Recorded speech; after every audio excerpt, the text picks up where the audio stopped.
What is so critical right now is that we have the opportunity in states, as I mentioned, in Florida and Arizona, to likewise engage in really important opportunities to codify and support reproductive freedom at the state level. And what's important about that is it continues to give people the power in their own hands and their own voice to demonstrate where they fit on this issue. Remember, the court returned this issue to the states, and now the people in the states are telling them exactly what they want. And so we believe this will be an incredibly important moment, and Planned Parenthood will be there to support all of the incredible local organizing that's happening on the ground. Coalitions that are coming together, volunteers who are, spending their days in, barbershops and beauty salons and grocery stores and in their coffee shops, securing all kinds of petitions so that they can ensure that reproductive freedom stays on the ballot and at the top of people's minds. I sense a vigor in you. I've known you many years. And when you look at the 51st anniversary tomorrow of Roe, with all of that under attack, and as I stood with Martin Luther King III and others on the 60th anniversary of the March on Washington just last August, with all of that voting rights and all under threat, I think they only energize people like you and I, Alexis, to preserve what was won and to keep on going. Alexis McGill Johnson, thank you for being with us tonight. Coming up, the culture wars continue as conservatives everywhere work to dismantle diversity efforts in America. Our next guest joins me to discuss how to stop. The Education Board ruled that Florida's nearly 30 public colleges could not use state and federal funding for diversity, equity, and inclusion programs. Joining me now is Bishop Rudy McKissick Jr., Senior Pastor of the Bethel Church in Jacksonville, Florida, member of the National Board of National Action Network. Pastor, thanks for joining us tonight. Bishop, of all nights, the breaking news of Ron DeSantis is out of the presidential race. And Florida State Democratic Chair Nikki Fried, who ran against him for governor, put out a statement on his suspension of the race just moments ago, saying in part that, quote, the ridiculous obsession with the presidency has had real consequences here, from his refusal to address our property, insurance, and affordability crisis to the effects of his made-up war cultures. As someone who's done battle with him over those culture wars in Florida, you've been on the front line with Reverend R.B. Holmes and Bishop Victor Curry and Talib and all.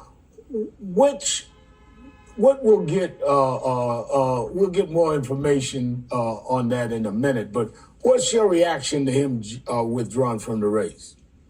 Well, Reverend Al, always glad to join you. I'll say this: congratulations to the country. So sad for the state of Florida, because now it gives him more time to get back to making Florida into the plantation of bigotry and disenfranchisement that he has been after in these culture wars.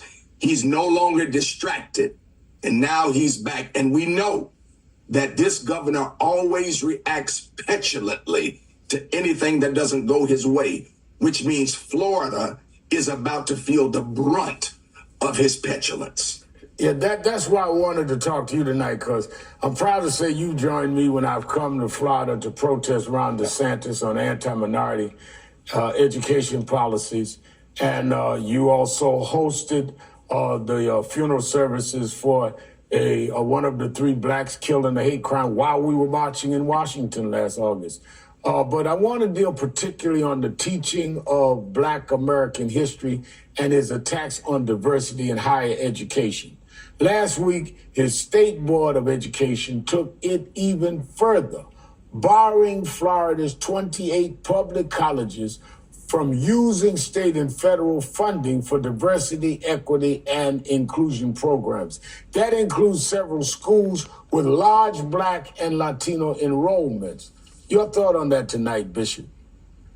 You know, it's interesting, Reverend Al, that college is designed to develop critical thinking. College is designed to get students ready to work in the real world. Well, the real world is a world of diversity.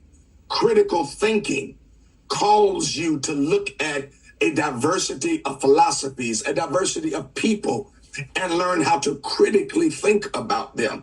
So in reality, they are trying to make this a monolithic state where everybody has to think the same way. And the thought process they want is to whitewash our history, to treat the state of Florida like it's a church. This isn't Florida Baptist or Florida AME or any other denomination you want to call. Florida is a state.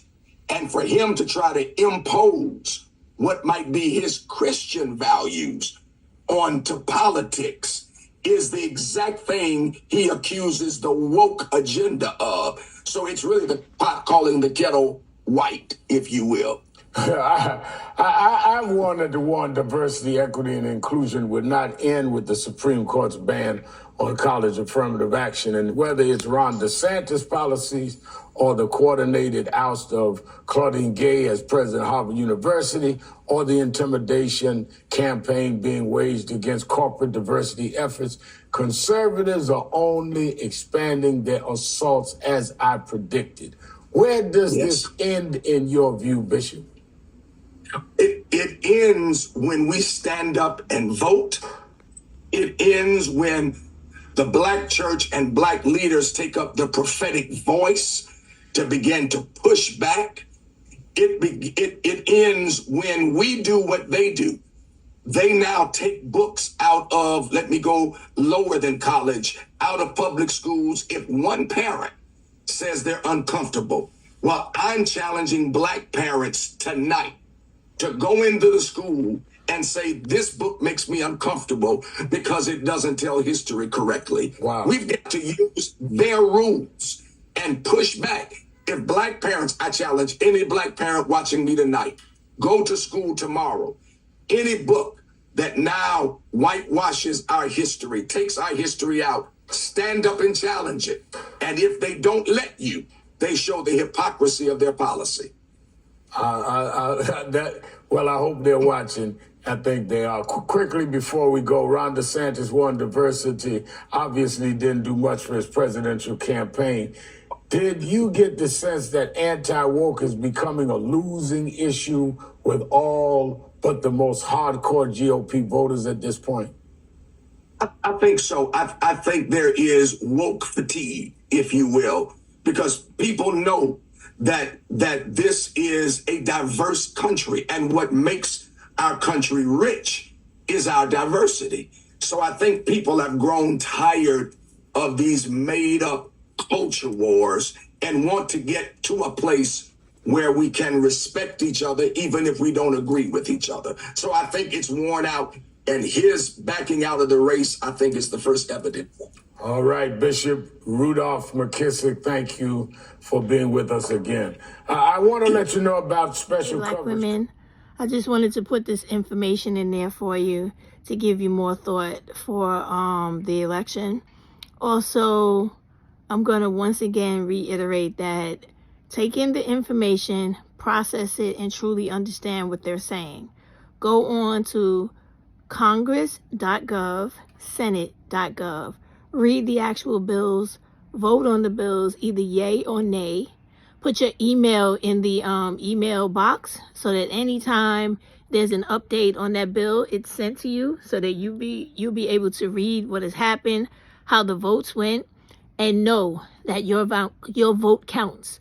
If you vote yay, that's one vote towards your representative understanding that you're backing this bill to become law. And that is how you make change in America. Outside of the fact that when you have these Republican candidates who want to fearmonger and rip away people's personal rights, reproductive rights, and try to take women back to the Stone Age, you have a say in that. You can rally in your own neighborhoods, put together petitions for abortion, put together petitions for housing development or improvement, put together petitions for whatever it is you need in your community, and then take it to your representatives and let them know. These are the people who stand behind me and who want change in this specific area. We want you to deliver. You are the representative, the voice of the people, and now the people have spoken. That is how you have to deal with these people and let them know we're not whitewashing America. Everybody else who lives here in America, they count too. And it's now about time you start paying attention to those of us who outnumber you whites and do what it is we're asking you to do, because we pay taxes, we live here, and we got a right to have things as well. And that's the stand you got to take. Outside of that, I knew DeSantis was going to get his ass kicked out of the race. It was just a matter of time, because believe it or not, black women, no matter how many racist white people you have in America, they are not enough to create this racial atmosphere and total white control that they would like. It would never happen in America unless they just kicked everybody else out of the office and took over the whole country. Because there are other people, including whites, who know that the way that these Republicans are going about laws is wrong in America. Every single person should have the right to make a decision, a well-informed decision between them and their doctor, and the privacy it takes to make that decision about intimate details that will make every difference in the world on someone's health or life. And that should never be a conversation had with an attorney or any other legal person when it doesn't concern them. Because what goes on with one person's body has nothing to do with an attorney who has to consult with the doctor who's providing you health care. Keep that kind of stuff in mind. Fight for your rights. Speak up and stand up for your rights. And don't sit down and feel like you have no say in America, because this is the only country in the world where you can make the changes you see fit, as long as you get up and get into it and do it and get it done. When you talk, they will listen if there's enough of you talking.